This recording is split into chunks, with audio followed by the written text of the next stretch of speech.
ಜಾತಿಗಣತಿ ಮತ್ತೆ 10 ದಿನ ವಿಸ್ತರಣೆಯಾಗಿದೆ. ಸಮೀಕ್ಷೆ ಅವಧಿ ವಿಸ್ತರಣೆಗೆ ಸಿಎಂ ಒಪ್ಪಿಗೆಯನ್ನು ಕೊಟ್ಟಿದ್ದಾರೆ.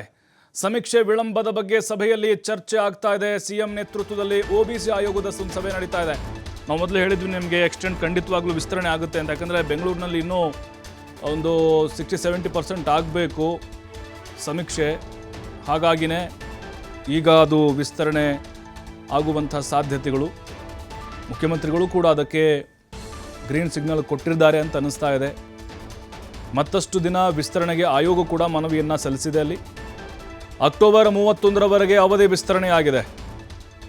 ಅಕ್ಟೋಬರ್ 23ರವರೆಗೆ ತಾತ್ಕಾಲಿಕವಾಗಿ ವಿರಾಮವನ್ನು ಕೊಡಲಾಗಿದೆ. ಹಬ್ಬ ಕೂಡ ಇದೆ ಅಲ್ವಾ, ಹಾಗಾಗಿನೇ ದೀಪಾವಳಿ ಹಬ್ಬದ ಹಿನ್ನೆಲೆಯಲ್ಲಿ ಈಗ ವಿರಾಮ ಕೊಡ್ತಾರೆ 23ವರೆಗೂ. ಮತ್ತು 23ರಿಂದ ಸ್ಟಾರ್ಟ್ ಆಗುತ್ತೆ, 31ರವರೆಗೂ ಸಮೀಕ್ಷೆ ಇರುತ್ತೆ. ಯಾಕೆಂದರೆ 97% ಆಗಿರೋದು ಬೆಂಗಳೂರು ಹೊರತುಪಡಿಸಿ ಬೇರೆ ಬೇರೆ ಜಿಲ್ಲೆಗಳಲ್ಲಿ.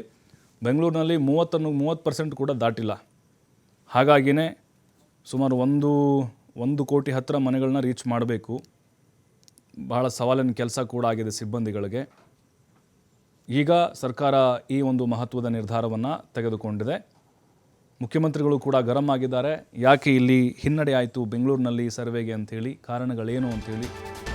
ಡೆಡ್ಲೈನ್ ಮುಗಿಯದ ಜಾತಿ ಗಣತಿ ನೋಡಿ, ಸರ್ಕಾರ ಏನು ನಿಗದಿ ಮಾಡಿತ್ತು, ಡೆಡ್ಲೈನ್ ಕೊಟ್ಟಿತ್ತು, ಅಲ್ಲಿ ಒಳಗಡೆ ಮುಗಿದಿಲ್ಲ.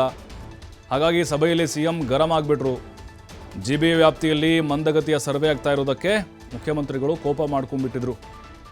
ಬೆಂಗಳೂರು ನಗರದ ಸರ್ವೆ ಮಾಹಿತಿ ಪಡ್ಕೊಂಡಿದ್ದಾರೆ ಸಿಎಂ. ಈ ವೇಳೆ ಯಾಕಿಷ್ಟು ನಿಧಾನ ಆಗ್ತಿದೆ ಅಂತ ಪ್ರಶ್ನೆ ಮಾಡ್ತಾರೆ. OBC ಆಯೋಗದ ಅಧ್ಯಕ್ಷರಿಗೆ ಕೇಳ್ತಾರೆ. ಕೆಲವು ತಾಂತ್ರಿಕ ಕಾರಣಗಳ ಬಗ್ಗೆ ಇವರು ಮಾಹಿತಿ ಕೊಡ್ತಾರೆ. OBC ಆಯೋಗ, GB ಆಯುಕ್ತರು ಈ ವಿಚಾರವನ್ನು ಮುಖ್ಯಮಂತ್ರಿಗಳಿಗೆ ತಿಳಿಸಿದರು.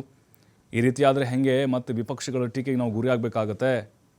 ಮೊದಲೇ ವಿಳಂಬ ಆಗ್ತಾ ಇದೆ, ಅದು ಇದು ಲೋಪ ಅಂತ ಆರೋಪವನ್ನು ಮಾಡ್ತಾ ಇದ್ದಾರೆ. ಈಗ ನೀವು ಡೆಡ್ಲೈನ್ ಒಳಗಡೆ ಫಿನಿಷ್ ಮಾಡದಿದ್ರೆ ಹೆಂಗೆ? ಮೊದಲು 7ನೇ ತಾರೀಕಿನವರೆಗೂ ಇತ್ತು, ಅಕ್ಟೋಬರ್ 7ರವರೆಗೂ. ಆಮೇಲೆ 18ರವರೆಗೂ ಅವಕಾಶವನ್ನು ಮಾಡಿಕೊಟ್ವಿ. 18 ಕೂಡ ಕಂಪ್ಲೀಟ್ ಆಯ್ತು. ಈಗ ಈ ತಿಂಗಳು ಪೂರ್ತಿ ಟೈಮ್ ಕೊಡ್ತಾ ಇದ್ದೀವಿ.